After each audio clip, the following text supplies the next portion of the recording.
तो ड्रामा मन मस्त मलंग अब अपने ट्रैक के ऊपर आ चुका है, क्योंकि आप सभी लोग जानते हो कि पहले इसकी स्टोरी रुकी हुई थी, आगे नहीं बढ़ रही थी। कभी कबीर उसको प्रपोज करता है रिया को, और कभी रिया आगे से इनकार करती है कि मुझे आपसे मोहब्बत नहीं है, हम दुश्मन हैं और तुम्हारा ये ख्वाब ही रहेगा, तुम्हारा ये ख्याल ही रहेगा कि मैं तुमसे मोहब्बत करूंगी। कभी जनाब क्या होता है कि अस्मा पीछे पड़ी हुई है रिया की कि तुम कहां जा रही हो, किसके पास ट्यूशन पढ़ती हो, सर कमाल कौन है, और हमेशा की तरह सिकंदर उसको बचा लेता था। फिर ये मामला आगे बढ़ते चले गए। कबीर ने हर वो काम किया जिससे रिया इंप्रेस हो सके, जिसमें उसकी दोस्त कश्यप ने भी उसका काफी हद तक साथ दिया है। लेकिन अब मैं क्यों कह रहा हूँ कि अब इस ड्रामे की जो स्टोरी है वो अपने ट्रैक के ऊपर आ चुकी है, और अपकमिंग जो इसकी एपिसोड्स हैं जितनी भी हैं भाई, वो आपको बहुत ज्यादा चिल करवाने जा रही हैं। बड़ा मजा आएगा, क्योंकि मसला ये है कि दो खानदान है, दोनों दुश्मन है। अस्मा को लगता है कि जो कबीर खान है उसने हमारा बड़ा नुकसान किया हुआ है, और दूसरी तरफ अगर हम माबीना की बात करें तो उसको लगता है कि ये रिया जो है ये अस्मा की बहन है, और जिस तरह से अस्मा ने हमें धोखा दिया, मुबीन खान को छोड़कर चली गई थी, तो रिया भी उसी की बहन है भाई, तो उसने भी हमें कौन सी उसने वफा करनी है, उसने भी हमें धोखा देना है। तो इस वजह से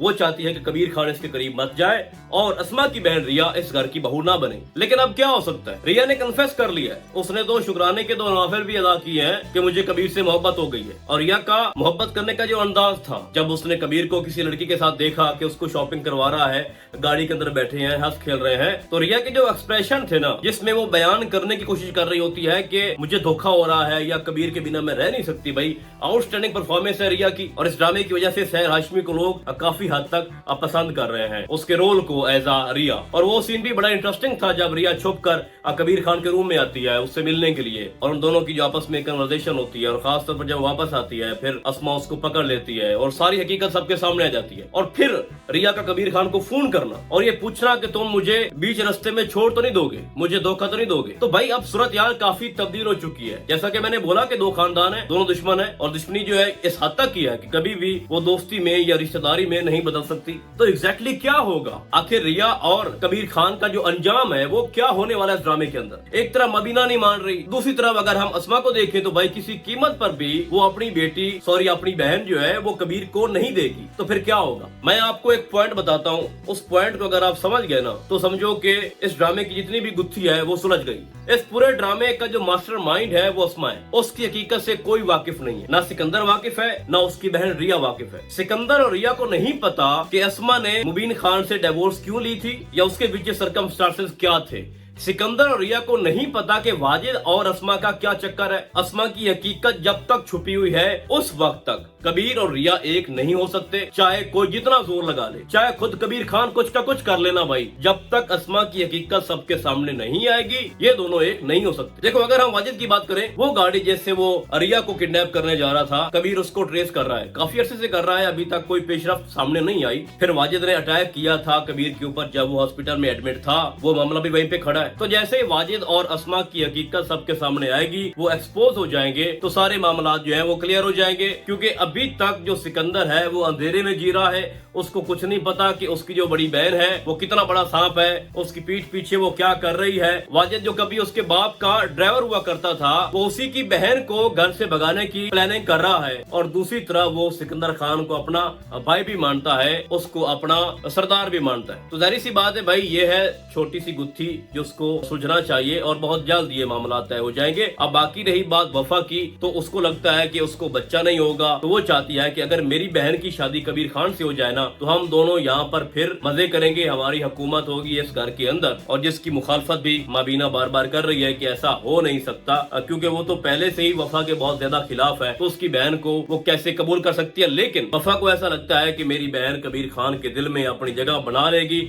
और उसमें काफी हद तक वो कामयाब होती दिखाई दे रही है, ऐसा लगता है वफा को। क्योंकि अभी आप देखोगे कि जब रिया बार बार कॉल कर रही है कबीर खान को, तो उसका फोन वफा की बहन के पास है, और उसने आगे से उसकी कॉल काट भी दी है, जिससे रिया को बहुत ज्यादा परेशानी है। क्योंकि रिया को उसकी बहन बार बार भड़का रही है कि कबीर तुम्हें धोखा दे देगा, अभी तुम्हें उसकी मोहब्बत बड़ा पता नहीं क्या कुछ तुम्हें महसूस हो रहा है, लेकिन जब तेरे पे सबसे मुश्किल वक्त आएगा और तुम्हें सबसे ज्यादा कबीर की जब जरूरत महसूस होगी, तो वो तुम्हें छोड़कर चला जाएगा। तो उसके वो कान भर रही है। और आगे से क्या हो रहा है कि जब वो कॉल करती है तो वफा की बहन आगे से कॉल पिक करती है, फिर कॉल काट देती है। तो रिया को लगता है कि किसी ना किसी जगह पे अस्मा भी शायद सच बोल रही हो, तो साजिश तो हो रही है, चाहे वो अस्मा की तरफ से हो या फिर वफा और उसकी बहन की तरफ से हो। लेकिन जैसे जैसे मामला आगे बढ़ेंगे और इन दोनों की फिर मुलाकात होगी रिया और कबीर खान की, और चूंकि दोनों अपनी मोहब्बत को मान चुके हैं तो इन दोनों को अलग कोई नहीं कर सकता। बस थोड़ा सा सस्पेंस क्रिएट किया जा रहा है और एक वक्त में आपको लगेगा कि अब ये दोनों एक नहीं हो सकते, और फिर ऐसा कोई एडवेंचर इसमें डालेंगे और आपको ऐसा फील होगा कि कबीर किसी और से शादी करने जा रहा होगा।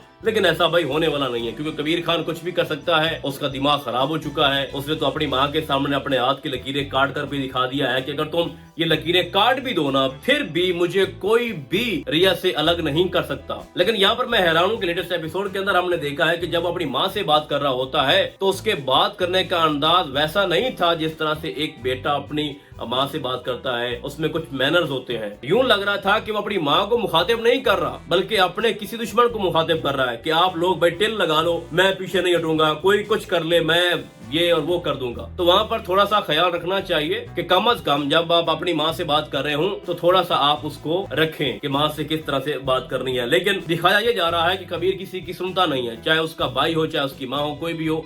तो उसने पहले ही ये फाइनल कर दिया हुआ है कि इस घर के अंदर सिर्फ मेरी चलेगी, तो उसका ये बनता भी है और ये दिखाने की कोशिश कर रहे हैं बार बार। तो मेरे बात करने का मकसद ये था कि ये जो ड्रामा है अब आगे ये काफी कुछ करेगा। इसकी स्टोरी अब प्रॉपर ट्रैक के ऊपर आ चुकी है और रिया ने जैसे ही उसकी मोहब्बत को कबूल किया और कन्फेस कर लिया कि मैं तुमसे मोहब्बत करती हूँ, तुम्हारे बिना रह नहीं सकती, तो अब सारे मसले खत्म हो गए हैं। अब देखते हैं कि ये दो खानदानों की जो दुश्मनियां हैं ये कब रिश्तेदारी में बदलती हैं, कब दोस्ती में बदलती हैं। बाकी मैं एक चीज नोट कर रहा था कि पिछली जितनी भी एपिसोड गुजरी हैं, 4 हैं 5 हैं, तो उसमें बहुत कम दिखाया गया सिकंदर को भी और मुबीन खान को भी। हालांकि वो प्रॉपर उनका रोल है इस ड्रामे के अंदर, लेकिन ये बात समझ से बाहर है कि उनको दूर क्यों रखा जा रहा है। इवन के लेटेस्ट एपिसोड के अंदर भी बहुत कम रोल है सिकंदर का भी और मुबीन का भी। हालांकि जब उनके सीन होते हैं तो भाई बड़ा मजा आता है, लेकिन नहीं प्रॉपर दिखाया जा रहा है किसको, अस्मा को। फिर इधर वफा की बात करें तो उसको दिखाया जा रहा है, उसकी बहन को, और रिया और कबीर तो खैर है ही सही। लेकिन ये मेरी एक राय है या मैं ये चाहता हूँ कि आप मुबीन खान को भी दिखाएं, आप सिकंदर को भी बार बार दिखाएं। उनके सीन ज्यादा होने चाहिए, उनका रोल कोई छोटा रोल नहीं है। सिकंदर ने ही सारे मामला को हैंडल करना है, उसी ने ही हेल्प करनी है रिया की। मुबीन को भी आप दिखाओ कि अपने भाई होने का वो हक अदा करे, उसका बड़ा भाई है, उसको सब कुछ बताया हुआ है कबीर ने कि आपका मामला भाई और था, रिया अपनी बहन की तरह नहीं है, आप मेरा साथ दो। लेकिन उसने साथ नहीं दिया, ना सिर्फ उसका साथ नहीं दिया बल्कि आप लोगों ने उसको ड्रामे से ही गायब कर दिया। तो ऐसा नहीं होना चाहिए। तो भाई साहब मैं आपको इस ड्रामे के एंड के बारे में बता दूं, जो लास्ट में जो सीन डेवलप होगा ना,